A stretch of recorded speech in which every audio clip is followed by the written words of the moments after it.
I have the epilogue left, guys. I'm so sorry. I have been stress racing reading this all day. So let me finish the epilogue. If you still need to read a bit, then here's your chance. And then we can finally discuss Day of the Night by Amy McCall because I have been enjoying it.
5 more pages. Hello. 5 more pages, guys. Almost there. Oh, I feel terrible. I'm sorry. I really tried to be on time.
everyone for waiting so long.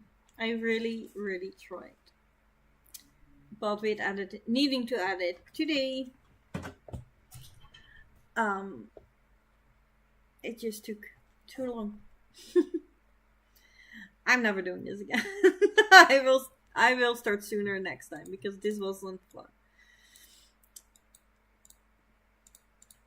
I think I would have enjoyed it way more if I would not have rushed it today.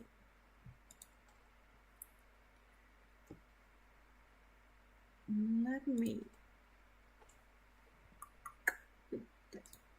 As usual, the first part of this chat will be spoiler free, and as soon as I put on the spoiler text that is showing up now, but we're gonna remove it, we can talk spoilers. So the question is, how many of us are here and who has actually finished the book? Because I am not sure.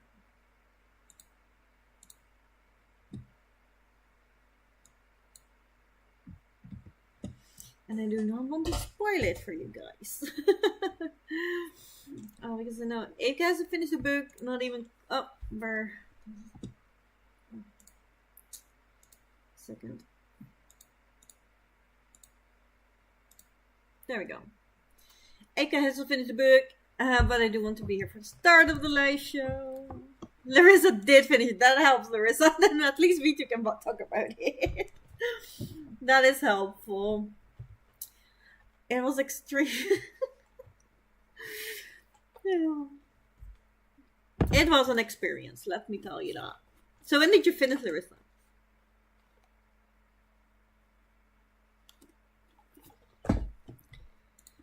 Really? That's so weird. I'll share it in Discord.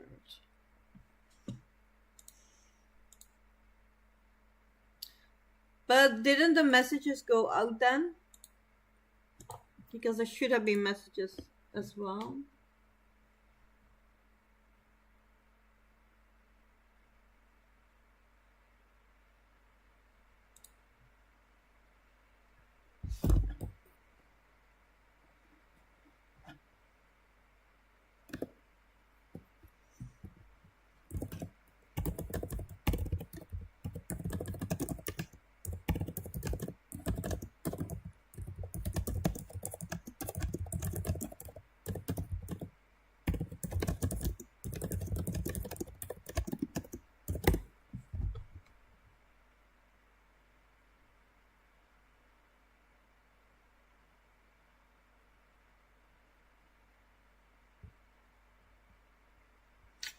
But it also says, or that's weird.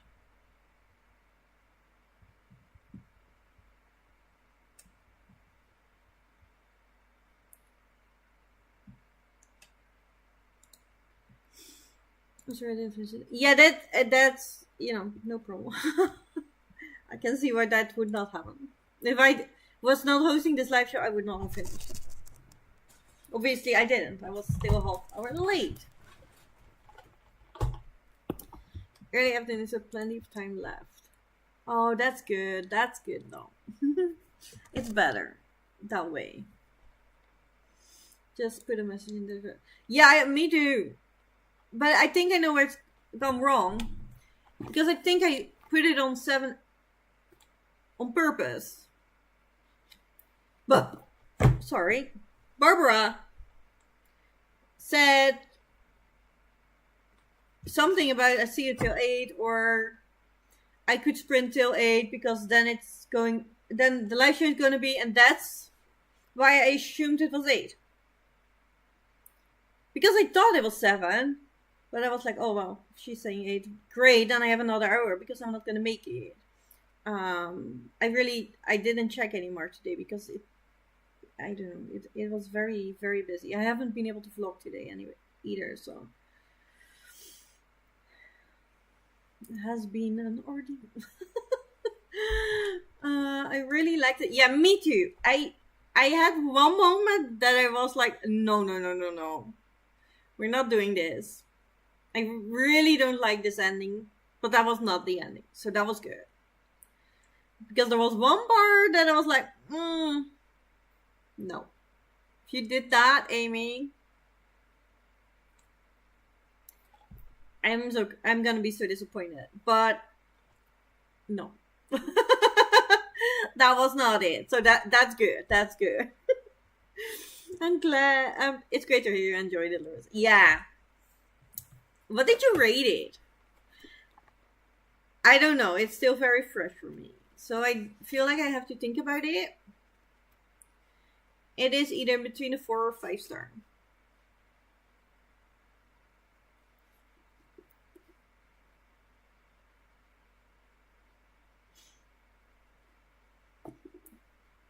What I really like about Amy's books is that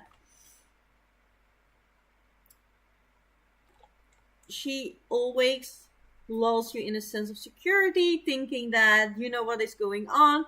She does follow very, very typical storylines, very typical.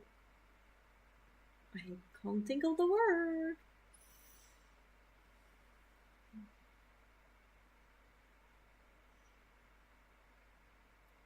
You know, when things are linked like a chain.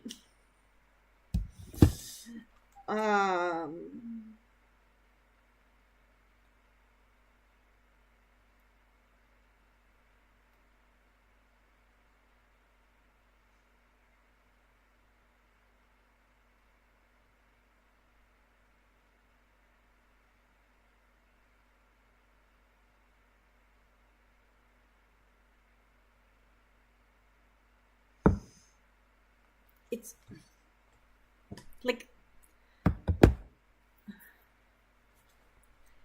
it is a people with ADHD thing that they are really good at seeing, and that's why they can predict a lot of endings.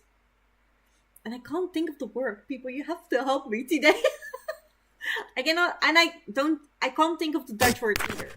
So we can't even do the please help me translate part. But I do think she follows very, very traditional structures in stories. And therefore lulls you in a false sense of security that you know what's going on and you know where the story goes, and then she does not go there. And she did that with the Mina and that series for me, and she did that with this series. And I think that is her greatest strength. Stupid fly. For an all stars, that is where I'm at too, but I don't give half stars. So I need to decide if I'm going to keep it at a 4 or round it out to a 5. This making me curious about what's to come in the book. Yes.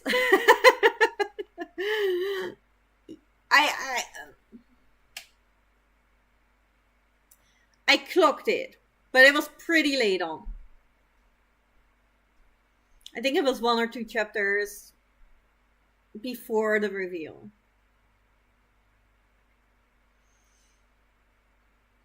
We got something and I was like, oh, then this is how it is. And that turned out to be correct. But it was very, very close to the reveal. So that was extremely late for me. And that tends to happen with Amy books. Whereas normally, like I say, this is where the story goes. And if they don't, they don't want to go the normal way, so they're running this route. And that is not how it works with Amy's books. So I don't trust myself to guess them anymore. I love her writing. It reads so easy. Yes, I feel that. I think it reads very easy. And I think part of that is the so familiar structure. But instead of getting disappointed by that so familiar structure, and it is one of the 100,000 others YA, in the end she spins it differently. And that makes it very enjoyable. More so. It makes it very rewarding too. Like, it is very easy to read. It is very um, fun to read. Like those hamburger books that you read really quickly. But usually they end how you expect them to be, right? You know exactly what you're getting into. And with this, I don't. I was very, very late to the party of knowing what was going to happen. I also love the dual POV and both characters. Yeah, that's a hurdle for me because I loved all characters. I think that is another thing that I really liked about Amy's writing, the way she does characters. I always feel connected or intrigued with all of them. Like everybody has something that hooks me. I dislike second POV strongly. Not just in Amy's book, in every book. And I think it's worse for me in Amy's book because I was interested in both stories. Obviously, they're both telling the same story, but from a different POV and a different timeline. But I was interested in both of them. And I just wanted to continue with both of them. And I get why we did not. And I absolutely get why we had to interchange them, because one would, ruin the other. And vice versa. But I did not like switching every chapter, because I had to stop and start getting invested in another story again. And then by the time I, was fully invested again, I had to switch again. And I just really don't like that. For me, it would have been better if it were 2 books. I would not have mind knowing the ending. But reading Johnny's perspective second, to see how it, how the experience has been for him. Knowing the answer at the end.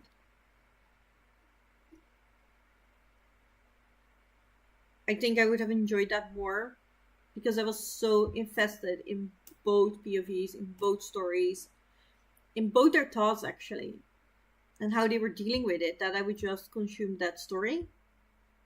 And then, I would be sad the book is over and I would have had another one. So for me, I would have preferred it to be 2 books. And not switching every damn chapter. I feel like there was one part that we did not change every chapter, right? We got 2 or 3 chapters, but it was a very small part, because after that, we got back to 1 chapter again. I was like, no, Amy, don't do that. I don't like that. I love the switch of POVs. Oh, it's so funny that I'm the only one that was like, that's the worst part of the book for me. The switching POVs. I am interested in both POVs and the different times that was going on. Yeah, I think I absolutely get why she did it this way, and I don't think she's wrong. But I personally don't like it, because it's annoying. It's stopping and restarting every single time, and it let me not fully get into the story, because I have to switch every single chapter, and that is just extremely annoying to me. I would like we got the first ending, not the epilogue, so that there was room for a second book. Oh, I hated that ending. Absolutely. But it changed before the episode, for the epilogue.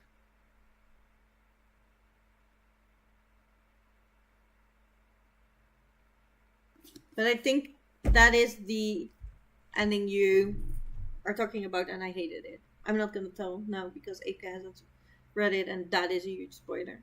But I hated it. That was the part where I was like, I mean, if you did that. But you didn't.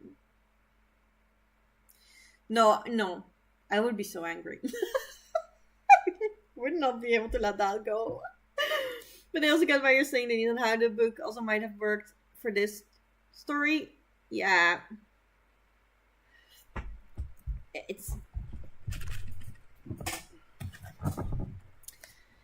I'm not saying that would have been better. I think most people would have preferred this way, to be fair with you. I personally did not. And I think that is the sole reason why I cannot give it 5 stars. And I still need to decide if that is fair. But that is the reason why I was like, yeah, not 5 stars. Like, I'm not sure if it is 5 stars. And that is only because of the chapters that change, or the POV that change every single chapter. I think if it would have been 3 to 5 chapters, I would not have been as annoyed by it. Because then I could just spend more time in every story and didn't have to get out of it so soon.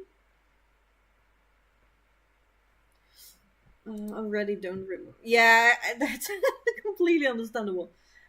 But the epilogue is just... it's not even the aftermath. It is basically a glimpse in the future. The half of the book would be him wandering about, because it would be quite boring. Not if you did it both novella length.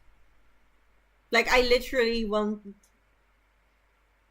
the Johnny chapters to be stuck together in one book, and the Mia chapters stuck in together in one book, and then I would have preferred to read the Mina chapter first, the Mina book, the Mia. It is so confusing that you use Mina and Mia, with only one letter missing from that name. So, oh, I will tell her. No, it's fine. No, I think this is a very personal preference for me, and I honestly think I am in the minority, and that's why I have to decide if it is fair to not give her 5 stars for that. Because the rest of the book was so good, I really enjoyed it. I think I liked every single character. You know, in an intriguing way. I really like how she interweaves all this very paranormal stuff with the real world. I like the setting of Edinburgh. I liked both the characters of Mia and Johnny. They're so different but so good together. I really liked their bond. I liked all friendships in this book, and the way how they come to be feels very natural.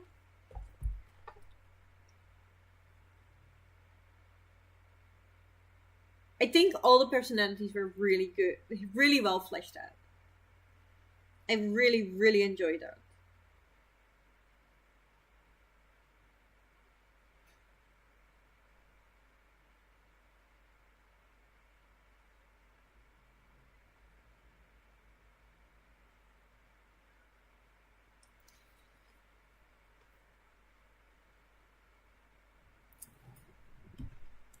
She's not. She knows I have this live show tonight, but she's not going. I'm pretty sure. She's a bit scared of what everybody thinks of the book. Which fair I would be if I, gave out a book.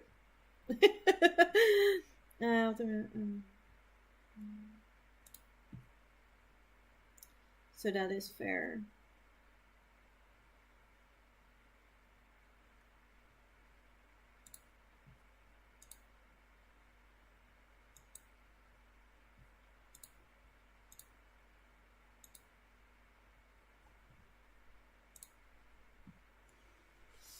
So who's your favorite character?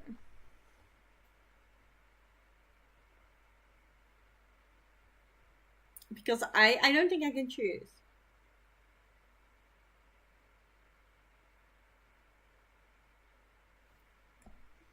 At which chapter are you, Ape? I'm very curious where you're at. And it's also good for me to know to which point it is safe to say stuff. I love the atmosphere in the Johnny chapters. Yeah, I do. I do.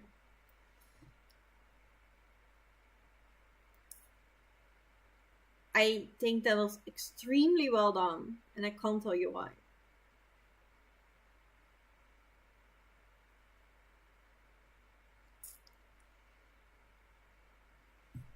Mia for me, yeah, I get it. I get it. I get it. I absolutely loved Alex though. As well as Luke. I love the friends too. I think the whole companion and friendship and how it came to be and how it just how they were together was so good, and they all had such personalities, so different but so the same at the same time. They really were, good at finding their equalities, and then still respecting and loving each other's differences. And I love that part. Alex is amazing. If I have to choose, I think it has to be Alex. I would not mind an Alex book as a sequel. I would not mind that a bit. Then we still have a sequel. It will be different. But it would be very intriguing to me. And I love Mia and Johnny, such good characters. Yeah, they are really cute. I really like that they are how they are together and how they keep each other strong. I can't choose. Yeah, it's really hard, isn't it? Yup. I'm really not very into it. It's chapter 9. No, it's fine. It's just it's good to know how far we can go in the non-spoilery section. Because we're with 3 of us, I would like to drag that out as much as possible. And then it is good to know how far I can go and what I can say and what I'm not allowed to say.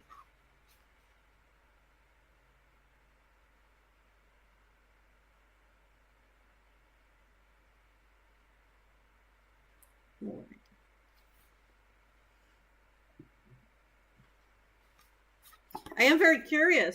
How are you liking Flat?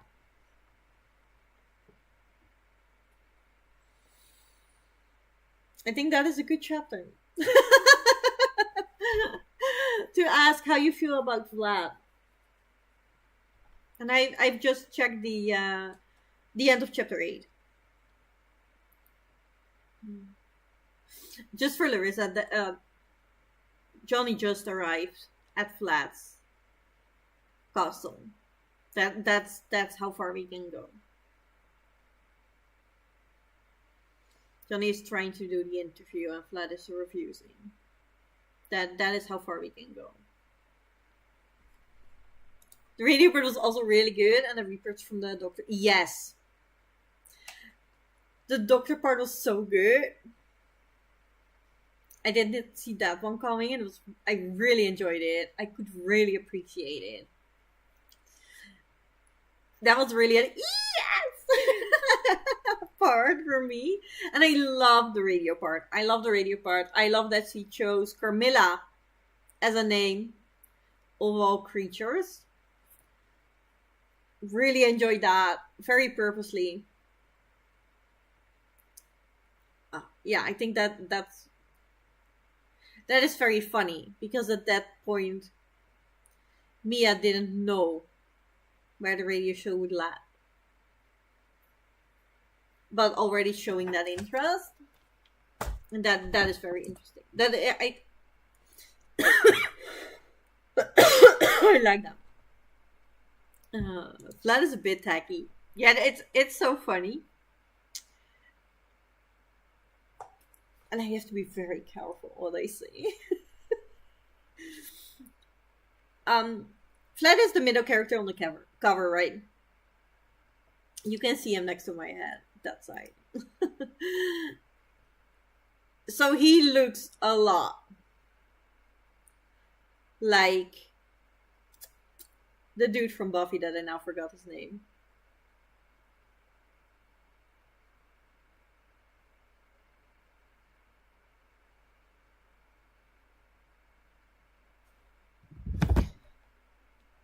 Let me check.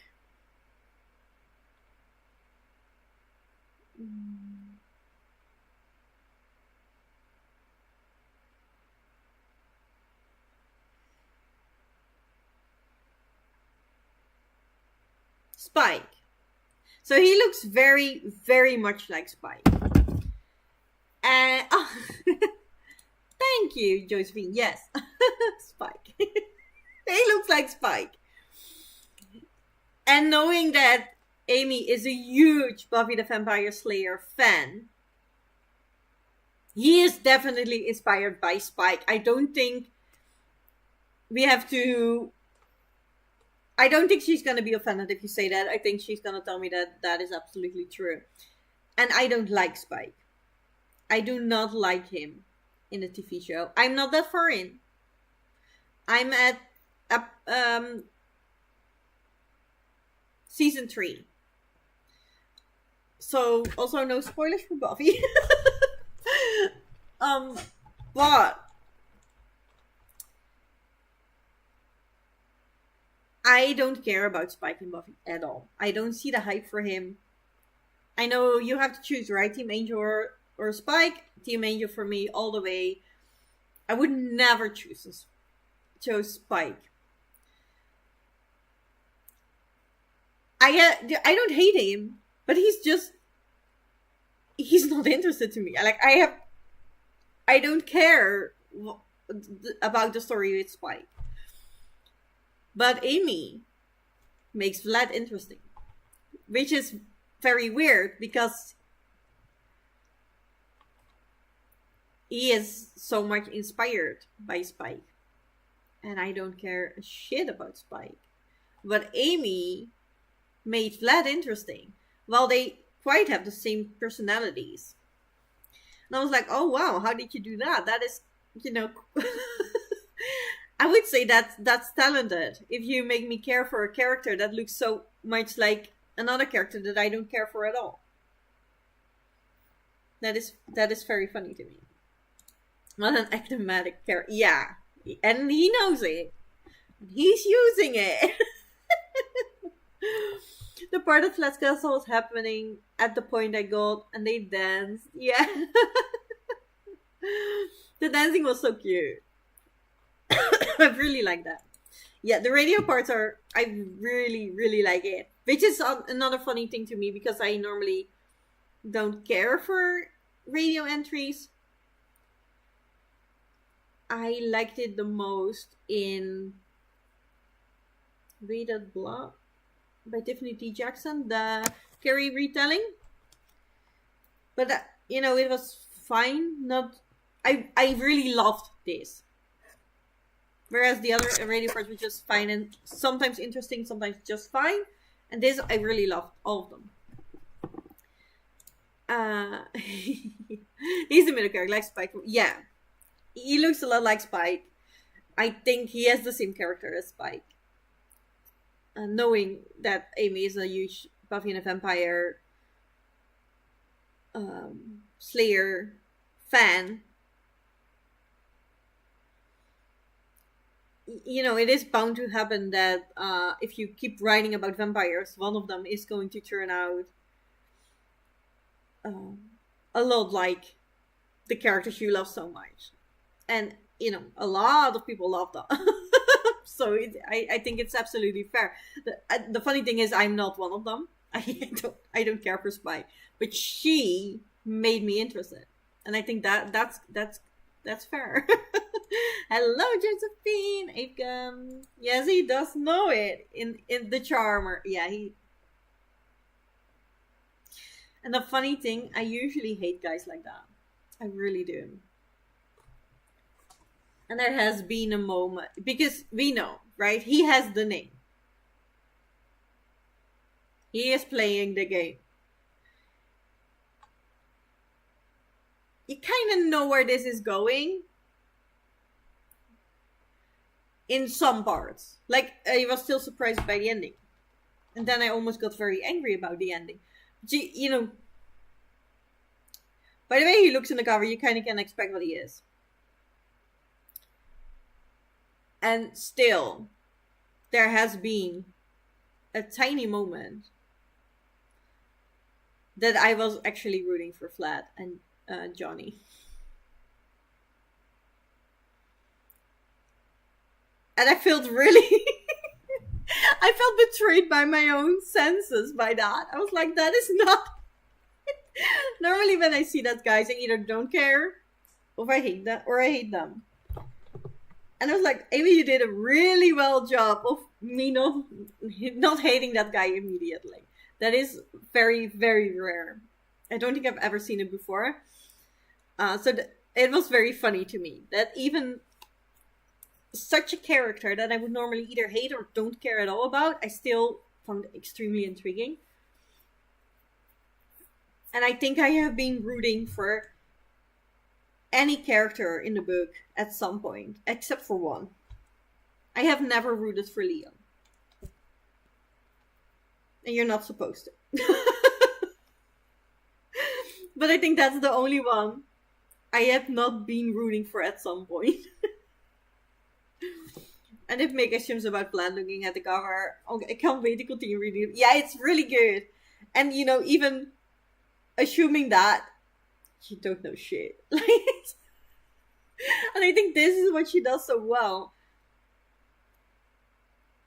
Because it looks so obvious. And then some of your assumptions will definitely be proven right. But they get twisted. Or it turns out it's not the way that you think. Or... So yeah, that is... I think that is, you know, really powerful. She can do that. That is what I appreciate in her books. And that's why I like her vampire books. Because I think vampire books is a genre that can get very copy and pasty or very cheesy really soon. Very predictable. Because there is so much lore about vampires. And there is so much about it, so you kind of have seen it all. You get that feeling sooner. And the lure is established, so you have to kind of follow those rules. Yeah, so I feel like there is not a lot of room there to play with it. Whereas...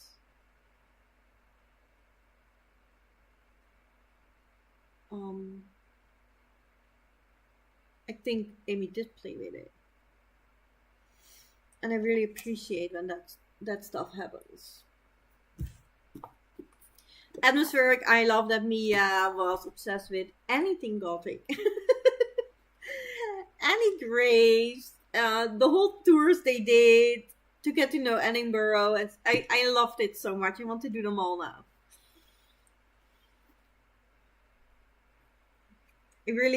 Yeah.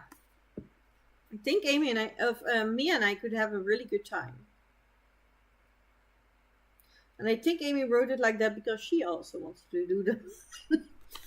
But I really like that one. And I do like that you see Mia immediately in a cell. I really like the mixed media. I think. I like that we see one interview in a cell. Then we see the story progress from another POV as it is progressing and not with flashbacks like the interview with the cell. And then you get scripts from the doctor. You get manuscripts from the detective that is sending notes to her chief and colleagues to look into stuff. And you obviously get pieces of the radio show that Carmilla did. And you get the diary entries. And I think that was a really funny way and a really fun way to explore the story. You get so many sides of it and so many moments. And I really enjoyed that. I really did.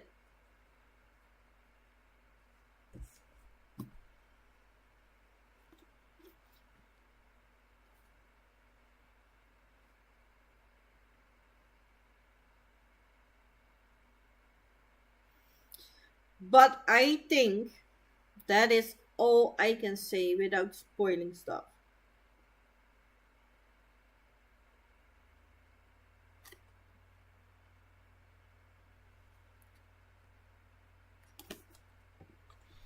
That's the starting point. The interview is still hearing about Johnny going to interview Vlad. Love that the chapters of these characters have that in common. Yeah. And I really love the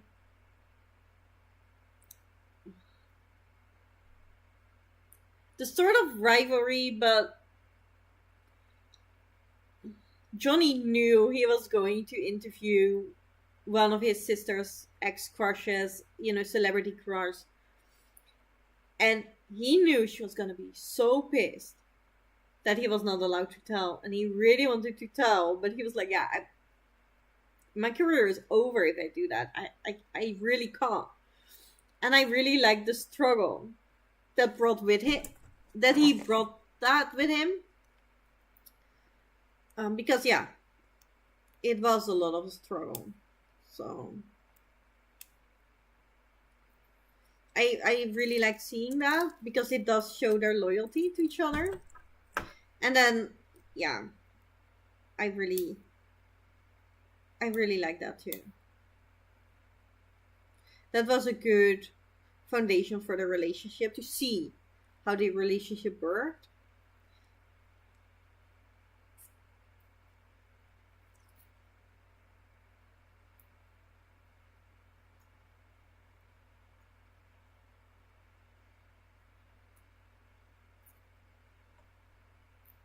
But this book is YA, right? Or is it adult? I feel like it's YA.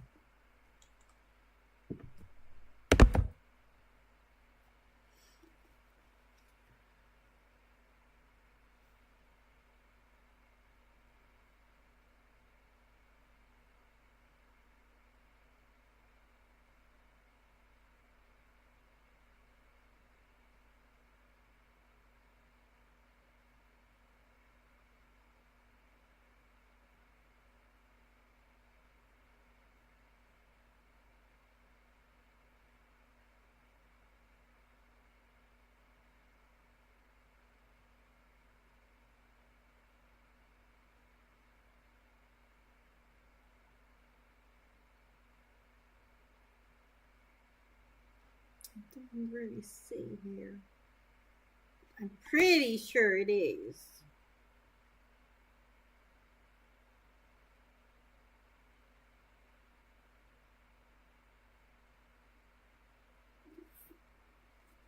Because I was wondering at some point, there were some spicy scenes that I was like, how far are you gonna go in a YA? Is it not a YA? But I think they hit exactly what is allowed in a YA. I don't think it should have gone any further because then it would have been marked as adult. I feel like that would be necessary or fair to do so. Go ahead. I'll keep the live show on Bermuda and get back to the sprint on Discord and get back here in chat when you end the live show, or if you decide. Yeah, I'm not going to sprint. Honestly, I haven't eaten yet because I was trying to finish the book. So I do not intend to sprint after this. I really should be able to eat something. I thought it was like, yeah, I thought so. Oh, yeah, have fun with the spoilers. See you later. You can be very, yeah, it's, I do think she was, very descriptive, But we didn't actually see it happen, but we saw all foreplay, if that makes sense, in a descriptive way. So I think that's why the line is still definitely in YA territory, that it's fine. But I when we saw that in this so descriptive, in detail, the foreplay, I was like, oh, how far are you gonna take this? Because this is YA, right? I was a bit nervous there for a second, and I thought, how far can you go in the YA? Because I don't know where that line lies. But yeah, these were one of the spiciest scenes I've ever read.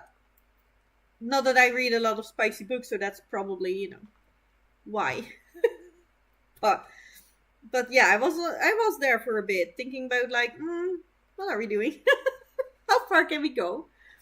Oh, Denise, go get something to eat. Take care of yourself. Yeah, I tried, but the pizza triangles were really sucky, and then I tried to get fries in the oven, but they burned because I was trying to speed read through the last part. So I will not be doing sprints afterwards.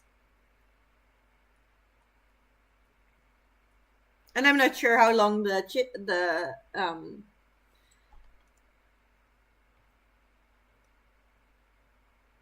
spoiler bit will be.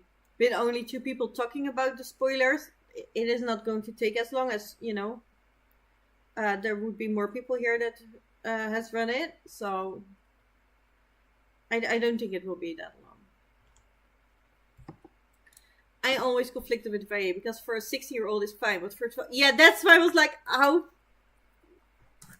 Like, what are the rules? Because I feel like this was too much for a 12-year-old, to be honest with you. But if I look at me at 16-year-old, you could have gone further.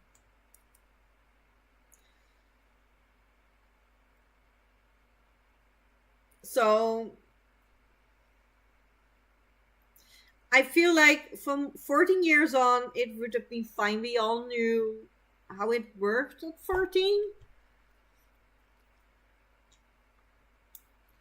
But it is quite descriptive. So I would not be okay with if I had kids and they would be reading this at 12. I think that would be a bit too soon, maybe. And sometimes you get surprised by marketing ways of publishing with a spice. Yeah, honestly, the marketing of books gets me anyway. Like, how many times have we read middle grade, specifically older middle grades or older books that are classified as middle grade, but I would not let anyone under 16 read that. They're so horrific. Sometimes there's more horror in them than actual adult horror books, but they are classified as middle grades. So I don't get it. Like, maybe I don't get the marketing overall. I do think they've changed. It used to be that if you follow kid character, it is a middle grade, and they have stepped out of that, I believe. Yeah, but I feel like I don't like to censor stuff for people. I really have a hard time with that. But when I read stuff like this,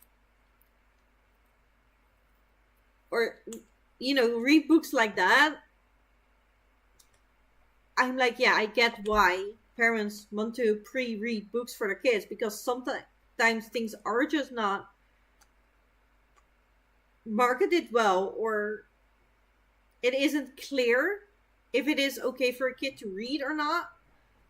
Like, there is no specification in this stuff, right? Yeah.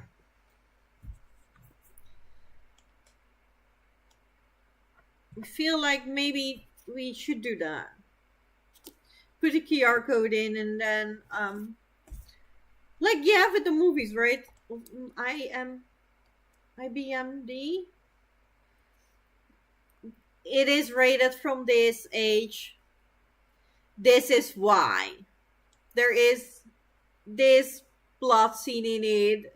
This is how many times you see blood, this is what happens, like this many people get staked, there are 5 sex scenes in it, and this is what happens. And then you can decide, my kid can read it or not, because it differs for every kid what they can and cannot handle. So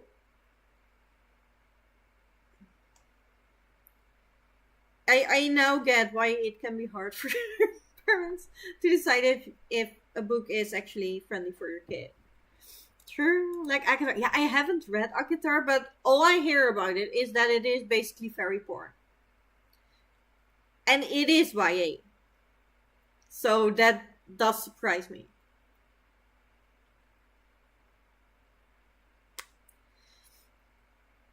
And I do feel like it happens more often in series that they start out as truly being YA and then turn more on the adult side later on. But then every single book in that series is still classified as YA. Whereas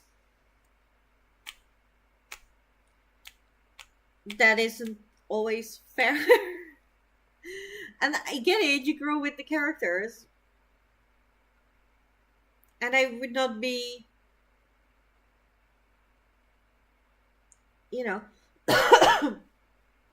I would be against if you would not be allowed to buy adult books if you were not an adult. Like, I would be against that.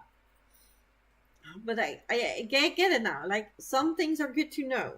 And maybe we can just put a QR code in and preface what happens in the book, trying to be without too much spoilers, but at least so the parents can see, can my kid read this? Because we had this question, right, from Kate. Jack is now looking for horror YA books. I don't know if I would recommend this to Jack. Because I'm not sure if he's comfortable with spicy scenes like that. I would advise Kate to read it first herself, probably because she's gonna love the book, but also because she can then decide if that is a book that is okay for Jake or for Jack. Or if that is a bit too much for him to handle yet, and he can maybe read it in a year or two.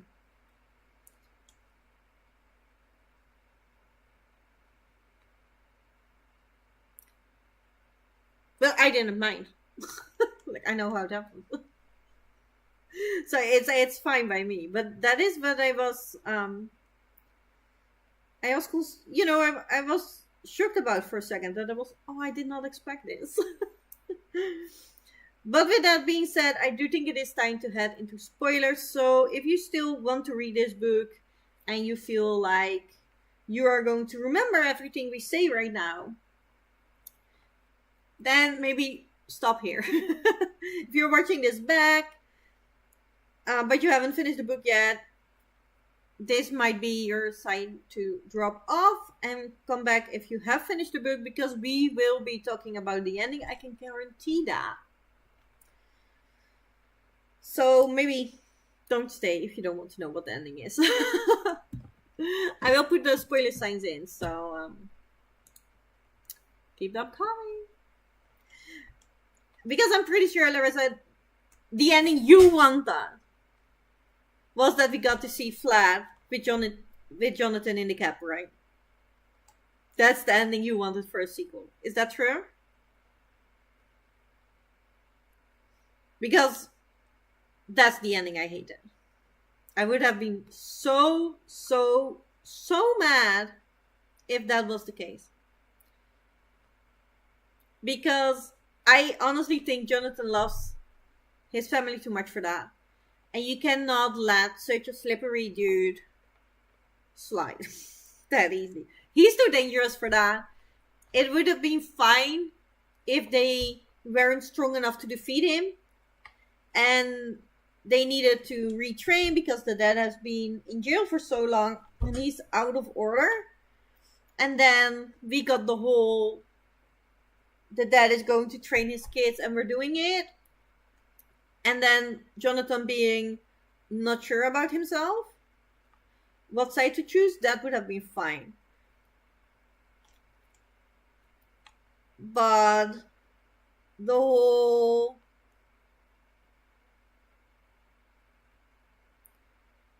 Jonathan getting away with Flat, I was like, no, no, no, no, no, no, no, let's not go there, Amy. Don't do it. Don't do it. The whole needs to be out of the window and advisory ages should be standard. Yeah, I think that is a good solution. Just make, let's say, 12 up, 14 up, 16 up.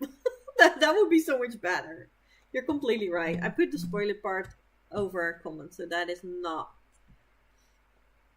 here. Spoilers. Be warned. I agree. On the stage.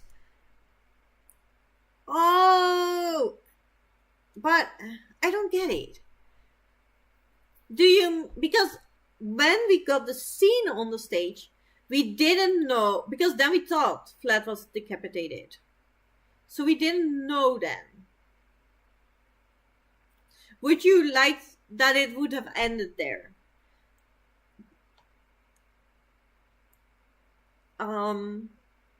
But then we thought Flat was dead, so what are you gonna do in the sequel then?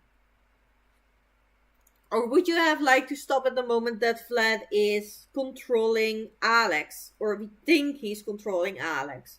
So in the height of the battle, and then find out in the second book what happens, and then, obviously the battle doesn't go as thought, and then have a sequel. What was the what were you thinking about that part? Yes. Oh, you wanted an open ending. All right, that I can get behind on. Yeah, that I understand. I hate open endings, so I really prefer this one. But I can understand that. Yeah, I can see that. I was really, really, really mad at Flat being all nicey to Jonathan in the cab, and then Jonathan being nice, but I was like, no, dude. That you could not let him die?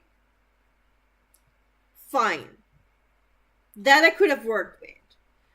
But you're willingly helping him to escape and live with him? While you had such a hard time keeping a secret from Nina at first place, you find it so terrible that you had to not tell her where to go, and then you were gone for 4 days longer. You found that terrible, and now you plan to live with a dude at an unknown location that you cannot tell your whole family about? That doesn't work. Like, it is not in your character.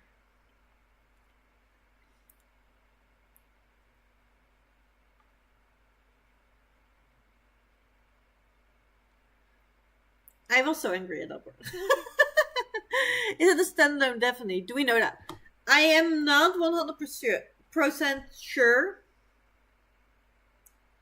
But I think it is a standalone. I can definitely ask Amy if that is the case. But seeing the ending, Flat died in the end.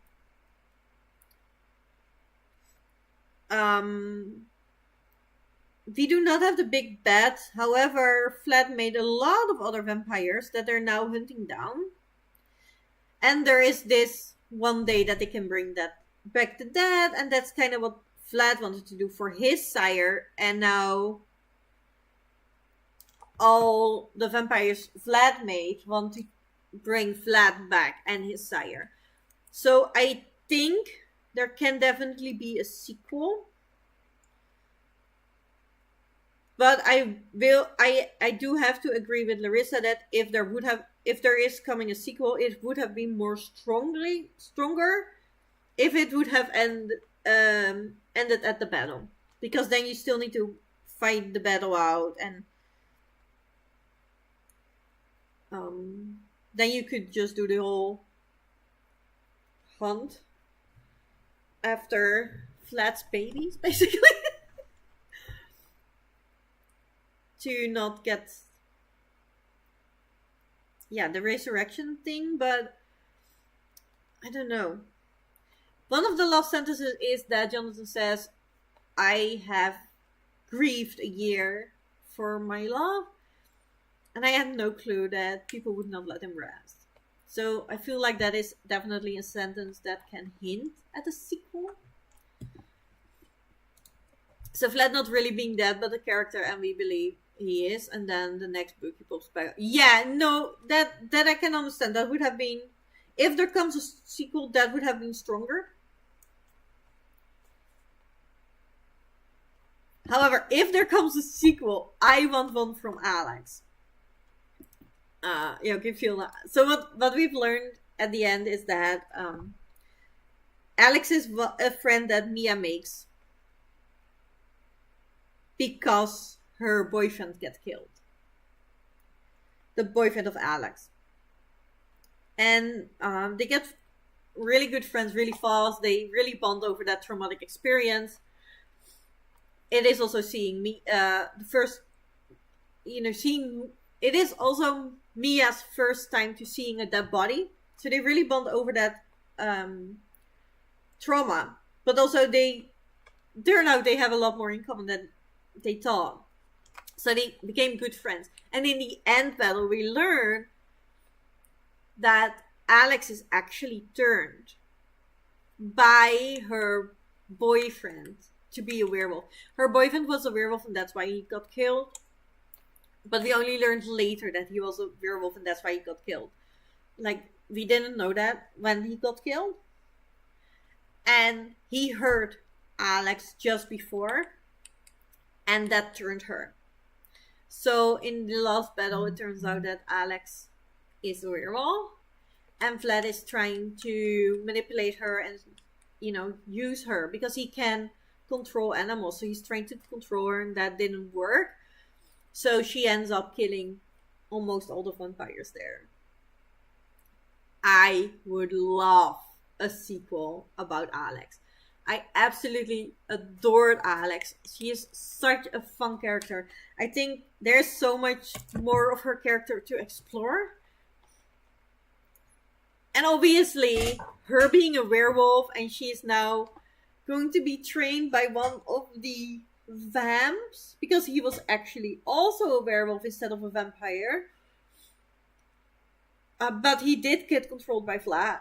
I think that would be such an interesting idea, especially if she is going to help them hunt bad creatures, and everything in her personality screams that she would do that.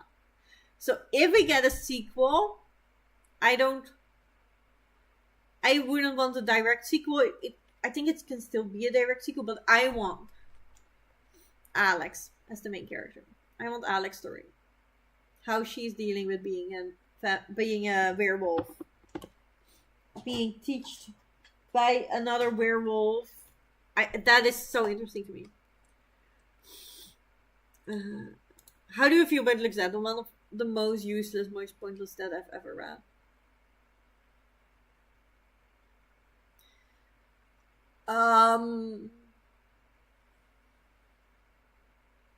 I think plot-wise it was pointless. But I think setting the atmosphere and showing that there was real danger, Mia had to lose people. And I think Luke was the easiest character to get rid of. In that sense. Because if you want to continue with Mia or Jonathan learning to be a vampire hunter, you cannot kill off the dad. Especially not if you want Jonathan to be the vampire killer, because he would chicken out if his dad died.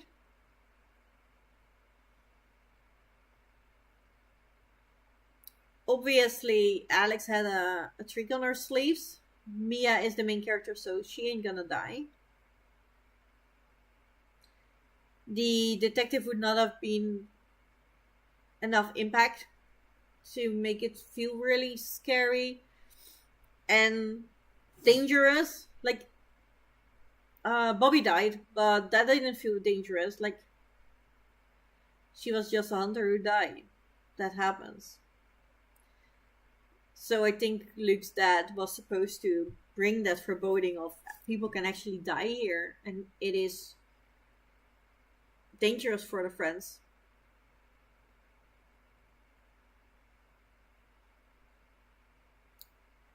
And since Mina, her strength was in her anger, something needed to happen for her to really make her angry, and a death of a friend would do that. So that is.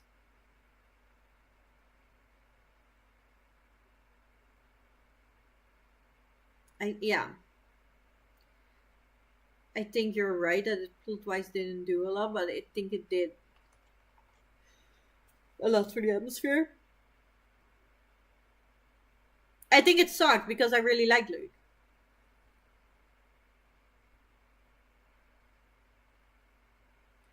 And I kind of was rooting for Mia and Luke to get somewhere. So, I don't like it. I preferred him alive, but I can see what the intention of his death was, if that makes sense. You want a companion novel? Yes. Yes, that's what I want. Thank you for giving it word. That is exactly what I want, a companion novel. I will ask Amy immediately about it after this. Amy, so you're writing a companion novel, right, about Alex? I do not accept anything else than a yes. Please, thank you. Oh, I would love that. I would love that so much. That would be amazing. It would look too much like Mina with the vampire boyfriend. Yeah, but actually he was human. I just don't want him turned at all. I just wanted him to be human and try to hunt with them without special powers and stuff. But I get it. I get that they would not come together. But I think Amy did that well, because at one point I was rooting for Jonathan and Vlad. I would have hated Vlad normally. If I would meet that guy in real life, I hate him to gods. I could not. And I was still rooting for, it is extremely clear if you have a character that's called Vlad Tepes that he is a vampire and he is the evil guy. That was not a doubt. But somehow I still was rooting for them at some point. The point where Avka now is, I was still rooting for them. And then it slipped really quickly. But I was like, how did you do this? Because I would normally not root for characters like this. At all. So I think he was really well written. He was way more sly than you even expected. Even though it was, laid on real take that he is a vampire and he is evil. And we know that going in. But you still, like, normally I would find Jonathan dull and stupid, to be quite frank with you, because he's evil. So how can you fall for that? And that was very like, oh, I did that too. Now I get why Jonathan, still yeah, still to make up, and exactly like did not expect him to be that evil. And it was so interesting to me because normally I would not have it at all, and I would have been absolutely not, dude. Don't try to charm me. And I've still felt for it for a tiny bit. It was short lived, But that has never happened to me before. So I felt really betrayed by my own common sense. Like, how could you, Denise? How could you fall for this? Even if it was only 9 or 10 chapters, how could you? Hello, Molly. How you doing? We are in heavy spoiler territory for Day on the Night. So if you still want to read it and haven't yet, and you're likely to remember the ending, then I love that you're saying hi, but maybe you should put off, because we are talking about the ending and everything. So we're heavily in spoiler territory about Day on the Night. It's because you watch Buffy now. It's changed your perspectives. Yeah, but I don't give a shit about Spike. And he is Spike with his character. Like, if she would have written him as Angel, yes. That's probably why I would be trapped for it. Then I can see that watching Buffy has changed my perspective, and I might now am more into bad guys than I was before. But I don't care about Spike. Spike does nothing for me. I don't get why people are so attracted to him. I don't even think he's hot. So, whereas Angel is really hot to me. So, I don't, I don't get it, how I felt for it, to be honest with you. I felt really, really embarrassed about it. Thank you for the writing. I just finished it. I thought it was, then it's good, Molly. What did you rate it? I'm still debating between a 4 and a 5. I loved it. I loved all the characters. I loved the Edinburgh setting. I loved that Mia was so obsessed with horror and all the creepy places, like the mausoleums and the tour she did. I really liked all characters. I think I've rooted for all characters except for Leo. And that's why we were just talking about. Like, I even rooted for Vlad and Jonathan at some point. And I don't know how I got there. I don't get it. That is not something I would normally do. So I think they were all really great. I really, really like that Mina is finally out of the interview, right? She is so glad she's off. And then the detective stalks her. But I did not expect her to think that Mina was the vampire. I thought she was gonna ask, are you another Slayer? And then Mina almost gets taped. That was so funny to me. I really like that too. I would say 4 because there is some predictability to it. Yes, absolutely.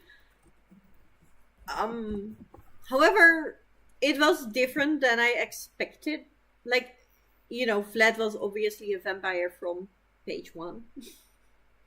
The name says it all. It is a vampire book, people. Like, that was obviously very, very obvious. And I did expect him to die in the end, because that is just not a character you can have walking around. So he has to die. And I did feel like we obviously did see Mia becoming a Slayer. But it was pretty late that I clocked that was a Slayer, and that's why he was in jail. I don't know the exact sentence anymore, but there was one sentence that I was like, alright, then that is the Slayer. And that's why Vlad is so interested in Jonathan and Mia. That's why he asked Jonathan. Then I clocked immediately together, but I clocked quite late that was a vampire hunter. So it was a couple of chapters before the reveal. And I really like when that happens to me, because usually I know in the first few chapters. Like, I could basically guess all Riley Sager books in the first few chapters. I guessed if we were villains in the first chapter. That was the worst book I've ever read because of that. So I really like that I was quite late to the party in a story that has such classical storyline. So I did enjoy it. The only reason I'm considering not giving it 5 star is because of the change POV every single chapter. I don't like it. I was interested in both POVs, really enjoyed both of them. Both because, Mia is in a cell getting interviewed by the police. And then having flashbacks while you see Jonathan actually going through it at that time. And that was really interesting to me. But I was so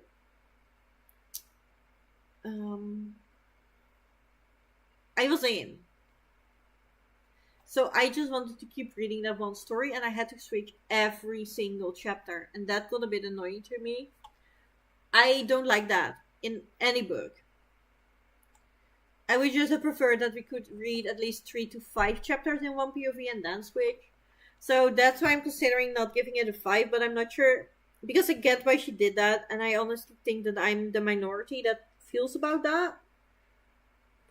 So I'm not sure if that is fair to not give it 5 stars if you loved everything else. Basically. I figured very soon that it was a slayer because she kept hammering on vampires. I found out that when we met Bobby, basically. Yeah, that's when I clocked it a bit before that. But I think 1 chapter before we saw Bobby. So I felt that was quite late. That is when you're supposed to clock it. That is, almost on the review. So that is quite late for me. So I was proud of Amy for doing that. Because that doesn't always happen. And, because she has such classic structure in her stories, it should be easier to clock things, but it's not. Not in most cases. You clock things very early, but that are the things that she allows you to clock very early, I feel like. So, yeah.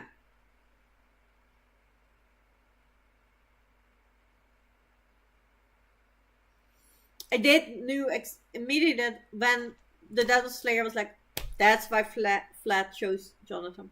He wants revenge on the dad. That's why. Especially, when he got it released, it was like, you see, it's Flat. And then, 1 chapter later, it was Flat. So I clocked that one immediately with the dad. But I clocked the dad late. Because I clocked it around the same time as you.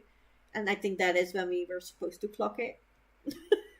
So yeah, that's quite late. I did really enjoy it. I really, really did. So Molly, how are you feeling about the characters? Which one is your favorite? Because I want a companion novel of Alex, now that she has been turned. Did you clock that?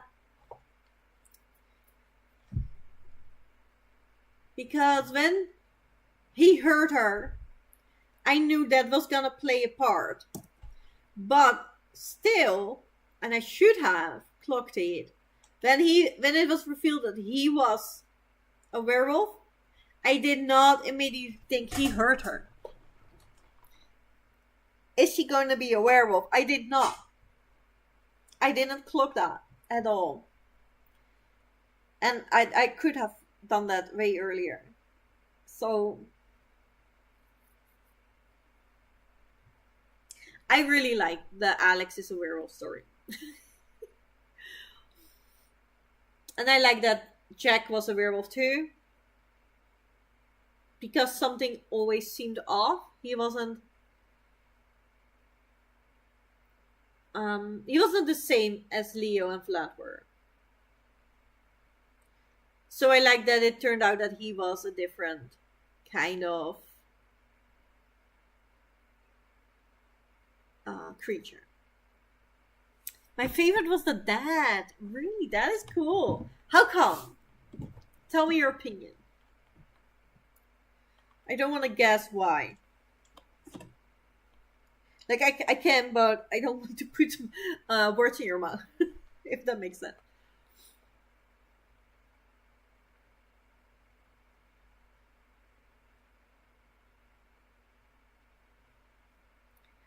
Oh, I didn't like the mom. That was another character I did not like.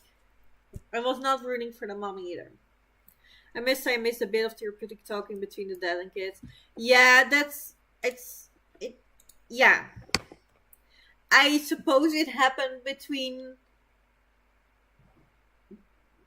them getting, not prosecuted, and between something between there and hunting for the new monsters.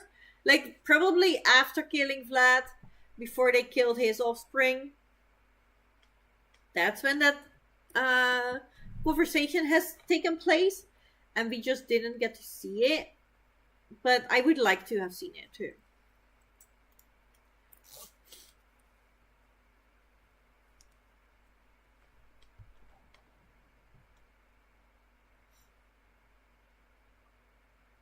And also the dad planting his journal in Mia's things. I was like, how can you do that?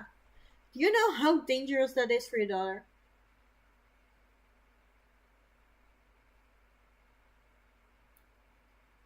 Given her all the evidence, like, that is so dangerous. Him getting out of jail, that fast was highly unrealistic. Yeah, but I didn't mind because there was a vampire at play, and they have very unrealistic powers. So it felt really appropriate that he could do that. I have no problem believing that he was powerful enough to do that, because he could control people, he could manipulate people very, very well. So, yeah. I feel like I can believe that he has the power to get him out immediately when he wants to. What I find a bigger loophole is that they found his diary, and I don't know what's in it. If it is anything like his daughter's, there might have been evidence that he has slayed people. And the kid's not being informed, but oh well, it was needed for the plot. Yeah. Yeah. I didn't mind that too much.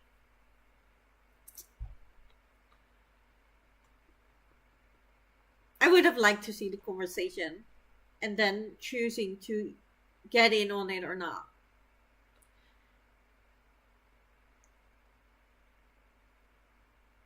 But apparently, a lot of conversations hasn't been had because Jonathan doesn't know if what he feels are hunter powers. And if the dad has them too, he assumes so, but they clearly never talked about it. And I would have liked to see that conversation. Also, or I would still like to see it. Like, are you really going to let Mia hunt for creatures if there is actually a power to it and she doesn't have it? Because that is basically putting your daughter in danger. Are you willing to do that? And then I do question his story, how he got into it, because if he has the same power as Jonathan. But then again, you might need to get encountered with another Slayer too.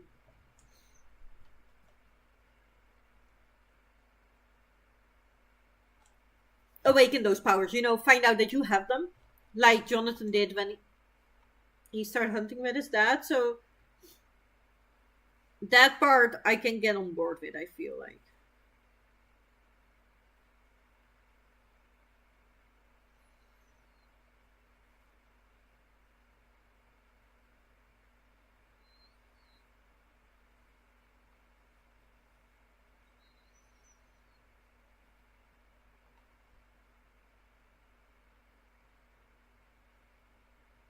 Like, I don't feel anything was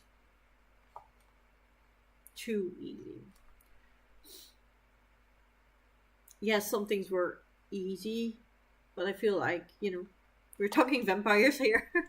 They're not realistic, and they have a lot of power, so yeah, you can probably get away with more stuff if we're talking vampires, because they do have so much power. And that's kind of why I want to see the Jack and Alex story, because I want to know how much power do werewolves have. Overall, it was a good book, but it had its flaws. I didn't mind. Yeah, I don't think it's perfect. And I also don't mind it wasn't perfect. I enjoyed it. But I can see why people would mind. But I was not one of those people. For me, the flaws weren't big enough for that to matter. But I can see. I also feel like people get really specific about their vampires. So. And now I kind of want her to write one of Angel instead of Spike. That would be fun too.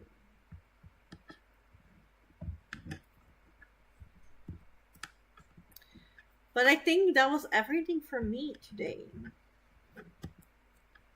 Unless you guys are still, having thoughts and things you want to talk about it, then I'm open for it, obviously.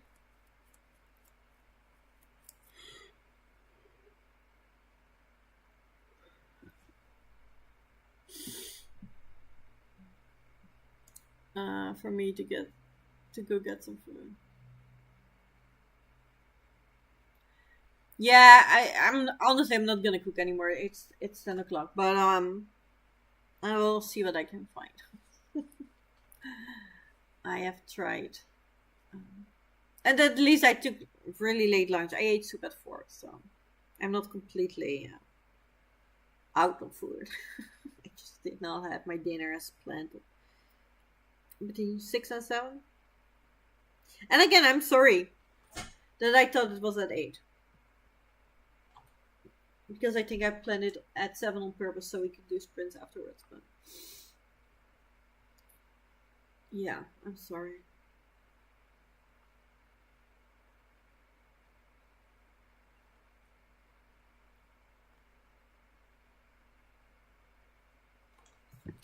Eating yummy. Yeah, I have to see if there's still snacks. I think I only got chips, and I already had chips, and I don't want the chips.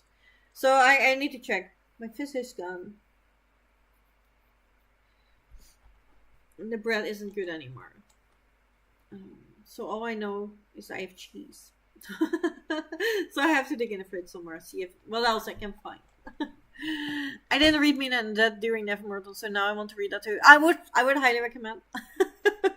I really enjoyed it. I think it has the same feels as this one, whereas that one was more set in the 90s. So I enjoyed that more.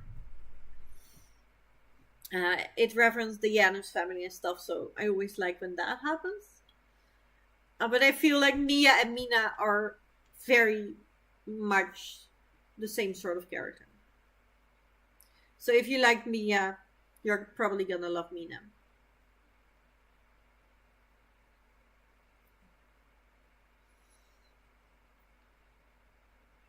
No worries, I was able to clean the kitchen during the time. Alright, good.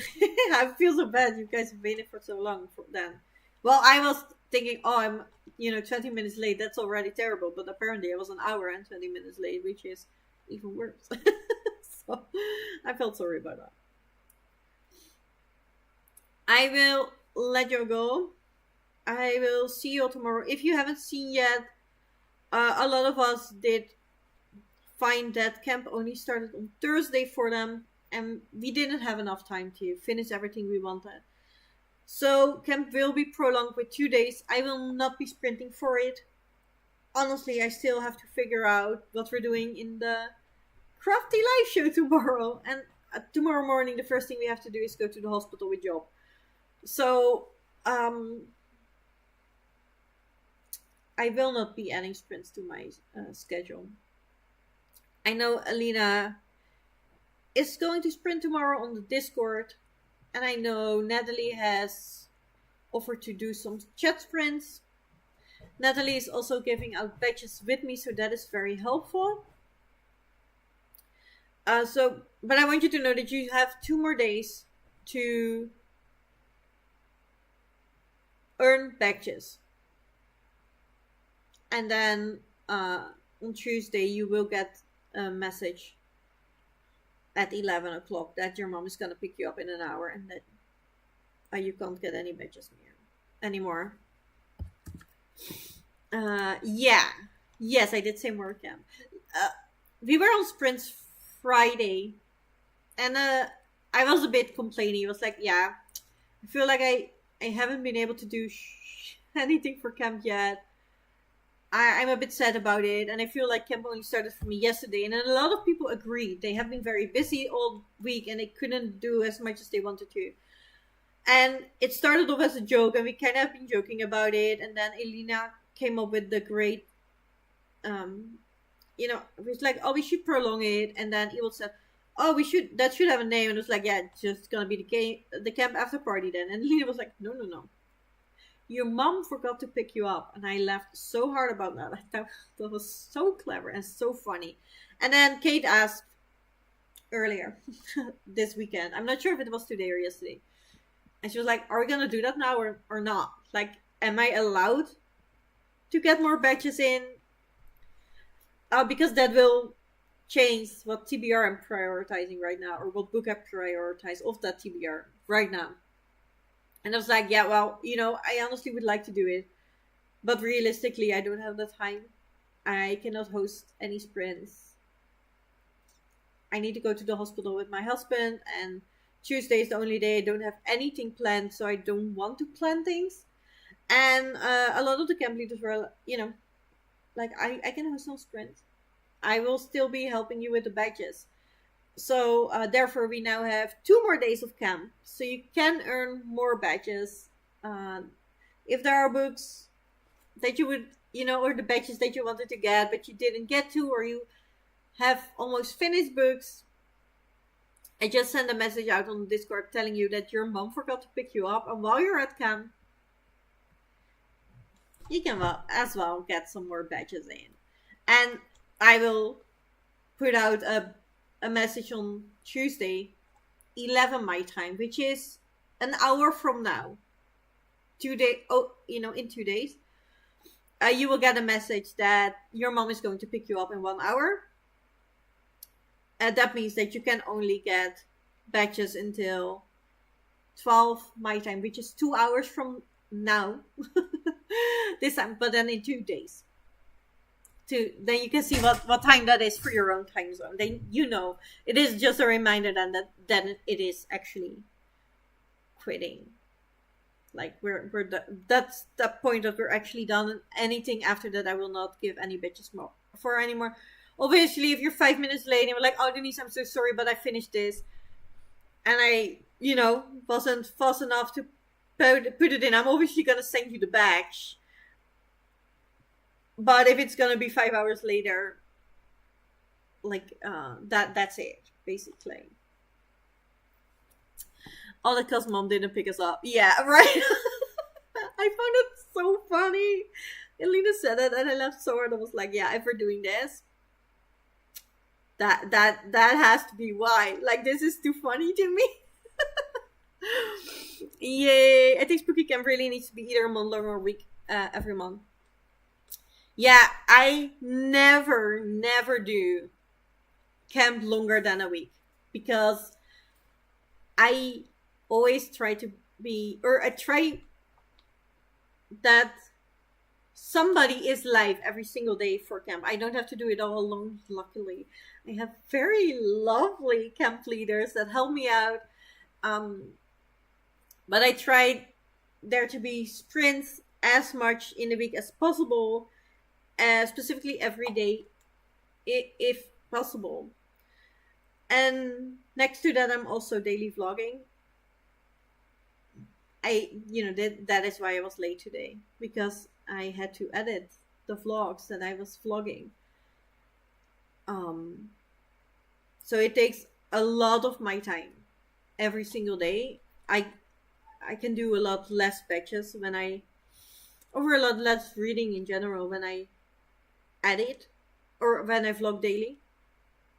So I would absolutely not um, be able to hold to put that up for any longer. And camp is special because we hang out so much, and that is we're going to lose that if we do it a month. That's why we never do it a month. But that's why I did wanted to do spooky camp for a week now, because previously we've only done it for weekends, and it's so short, and I want all those spooky badges. But in April we have done halfway to Halloween camp before, and I'm pretty sure it will gonna happen next year again. It, you know, I should be better then. The treatment is still holding up, so I feel like I'm back in. I will be back at my normal life by that point. Obviously, there is still a huge chance that I'm gonna lose my job because I will not be able to telebate maybe in time. So then I might, be looking for a job still, or just acquire a new job that I need to adjust to. But I hope if I need to find a new job, that I would have found it by then. And then we will have another spooky camp in April, and that's the only camp you can get the spooky year-round bags. So that is actually the only camp where you can earn all badges. So that's gonna be fun, and then it keeps special, right? If you only have it once in a while, it keeps it special. Spooky is a best camp because Spooky Month is yeah, I agree. That's why we had to do it a week. But for some reason, I'm also always either cursed or haunted in October, and October never goes as how I planned it, and it's always been. Yeah, I don't know, extremely long. Or they're like, yeah, I'm not doing it monthly, and I will never, because I don't think then it's going to be special anymore. That's the problem. I want it to be fun, and I want it to be special. And if you do something every single month at set times, like every third weekend of the month, it is not special anymore. So, people will see if they will join in or not, because they can just do it the next month if they want to. So there's no need to do it now. And I don't want that. I want camp to be special, and you have the feeling like, oh no, we can only go to camp like 4 times a year. I really want to be there. That's what I want to keep. And so, it's fine, Molly.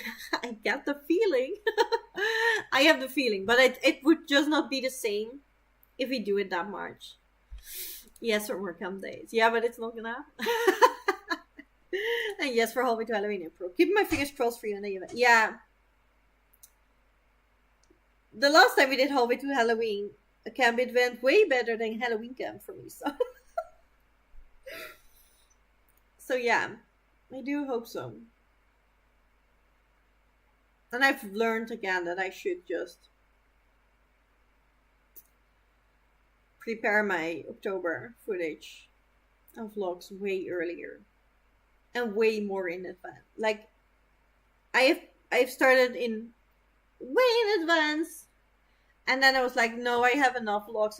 It's fine. I can do the rest. In August, September, and October, but it turns out I cannot. So if I want to put all the content out, I should be working on it all year long, basically. I had story for this camp too, but I just could not film it. So, yeah. I just have to do that earlier. That's not good. It's true that not many people love Halloween year-round. Yeah, they're stupid, Molly. I don't get it either. I don't. Um, and we have thought about, because we have levels now, right? And I have the same feeling. I also want to get higher in the spooky badges, and it's extremely hard because you can only do it once or twice a year. So I have thought about, well, maybe it is better to set, well, the beginner level badges, the entry badges, the read one vampire book, one witchy book, that you can only do in camp. But then,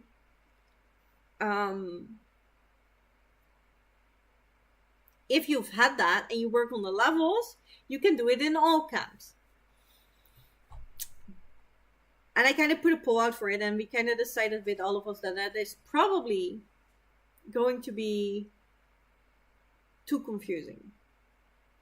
And I will keep getting questions about it every single time, and that people will try to get the badges every single time, even if they don't have the first badge yet. And there's no way for me to know.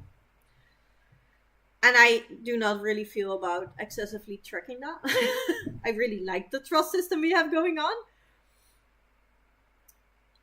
So yeah, that's why we can only earn them during Halloween camps or halfway to Halloween camps. But I would have loved to. Because there is a backlog of spooky camp books I am saving for Camp Halloween every single time and then not getting to them. So after 2 or 3 years now, 3 years, yeah, it still exists, the backlog. So I feel you. You're good fun. Thank you. I really try. I just love to hang out with everyone. Doesn't matter if it's cat. Yeah, that's true. But I don't know. For me, it's special. I feel like the whole community comes together when we do a camp, and so many other content creators are always like, "Oh no, I will help you out. I will host friends for camp too." Like the first edition was still my favorite because that week we were live pretty much the whole week. So every day and every night there would be, or every evening there would be a sprint, and then just in the night for European time there would not be. And that is very special. But even now that I'm doing it more often, I cannot get as many camp leaders anymore to do that with. So it is harder to fill out every single hour of the day with sprints, which I would prefer, to be honest with you, because I think that's the most fun part of it. I really like that we did that one weekend where we were live day and night. And I think that is so special. Obviously, it's not super healthy, so you can't do that every month either. But it is so special. And it's so fun to hang out for so long, so much time. We love all of whatever, every additional do. Yeah, but it's not me. Like all the camp leaders. Look at how many we are right now. Giving out all the badges, doing all the sprints.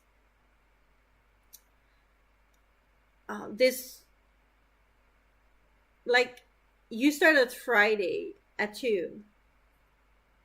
And basically from Friday 2 in the afternoon, we have been live every day, basically almost the whole day.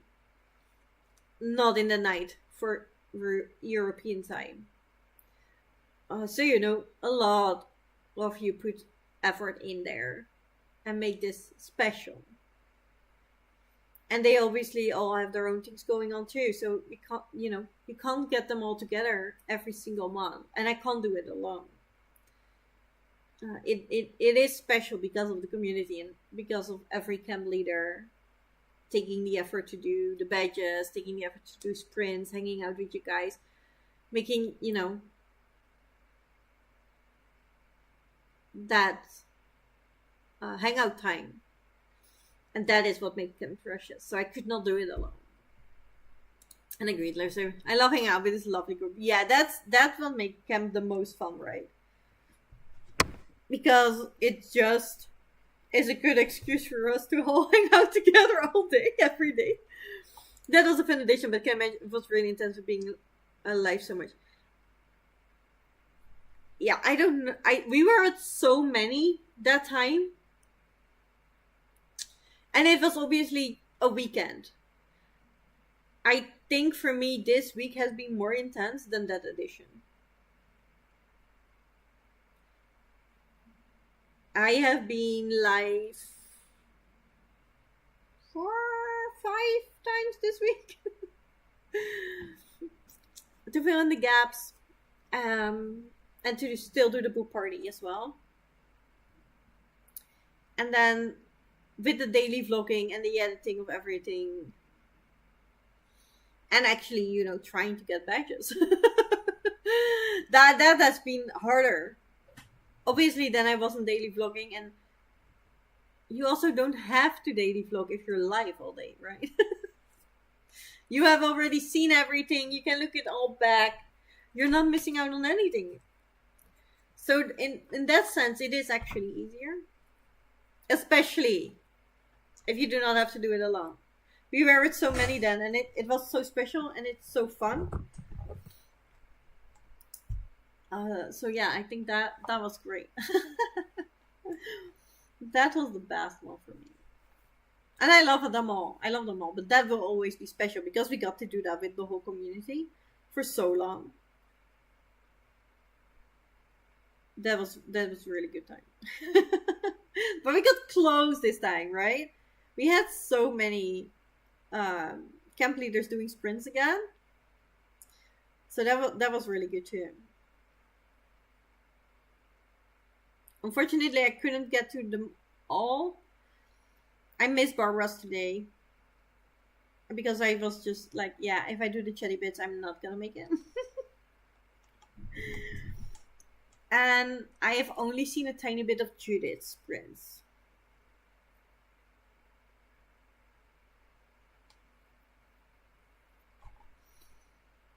Other than that, I have seen of every one of them except Barbara's sprints today. I've been there for a bit. I also like being between chat Discord and Judith sprint. Yeah. I really like the Discord sprints. They feel more intimate. And it is more fun because you see everybody else.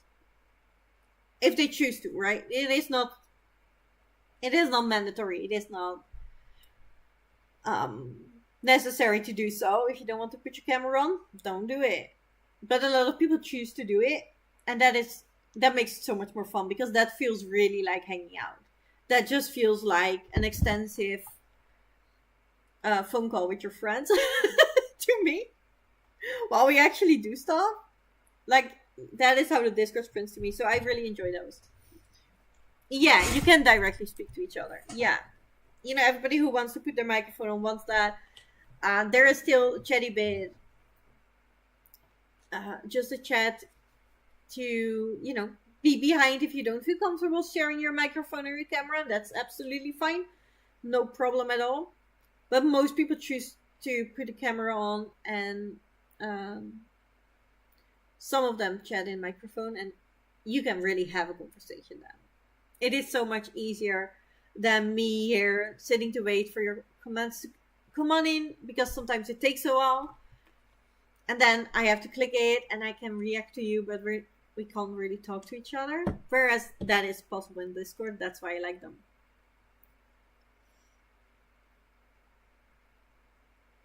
The chat sprints, though, I'm always getting distracted. I can't. It takes more effort for me to keep track of that sprint than actually just doing the stuff I need to do. That I always disappear somewhere on chat sprints because I lost the energy to track them. Because if I'm not on top of it, I really need to set reminders to get back to it. Otherwise, it's not gonna happen. And I forget, or I swipe them away when I do stuff. So they don't work as well for me. Yeah, me too. And then I swipe them away because I don't feel involved in chat sprints because you can't see me. So I walk around the house doing stuff, which I don't do that as much with Discord Sprint. I will hop off for a bit to put the laundry in, but I would not do the dishes or clean my kitchen. And I do that on chat sprints. But I am not going to get my phone to get back in chat sprints when my hands are wet because I'm cleaning. So then I usually swiping away the alarm or something like that, and then I'm out of it. I'm not gonna stop cooking when I do that. Well, if I'm on camera, I will make sure that I cook something really fast so I can do it definitely in a sprint and eat. Whereas if I have chat sprints, I'll just cook how I normally cook, not fast, just choosing a dish I really want to eat. They're mostly the ones that take longer. Sometimes one of chat sprints are still going because the one hosting is late coming back to the chat. Yeah, that's also part of it. Like, I feel there's just less commitment to them, and I think that's why they're easier for people to follow, and that is why some people prefer them. But that, for me, that's why I have a hard time tracking them, and then sometimes I feel like it's also harder to track for the host, or it is more normal to come back later, if it's more acceptable to come back later. But then I'm waiting, like, are we still sprinting or not? Can I react? When I send a message and I don't get a reaction, I continue doing my own stuff, and then I miss the chat sprints. And then by the time I figured everybody is chatting, and I come back, we're already doing stuff again. So it is, it is just not in my rhythm. It takes me so much effort to be mindful when they stop, to check in, to keep checking in if people are late or not. I just don't do well with that, because by then I'm already distracted like 15 times. It can be a mess sometimes. Yeah, and I don't mind the mess.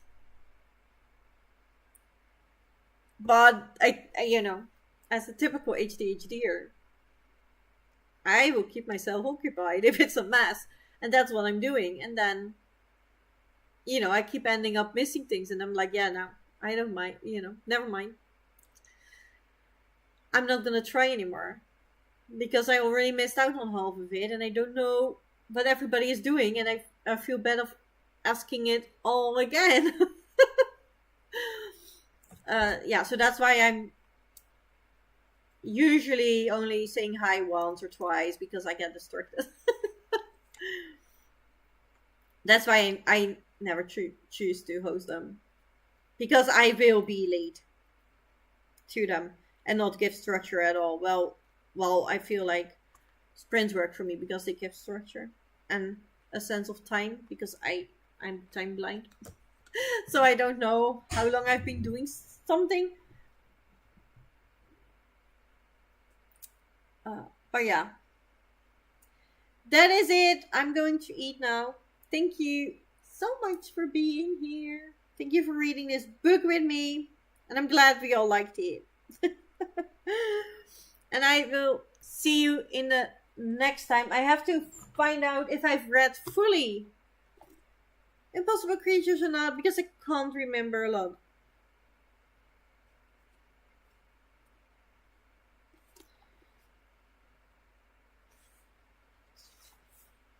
But then I will ask a poll for when to plan that live show.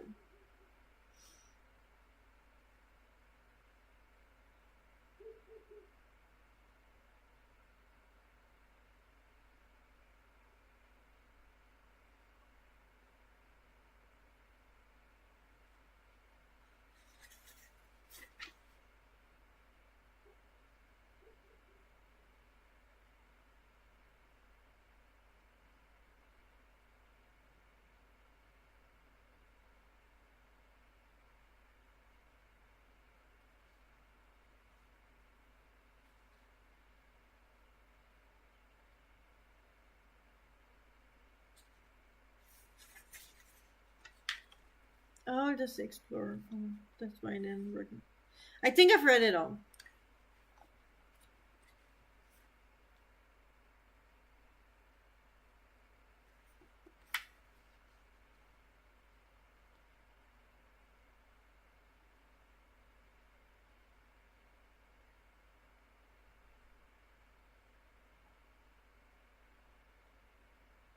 Yeah, I have read it all.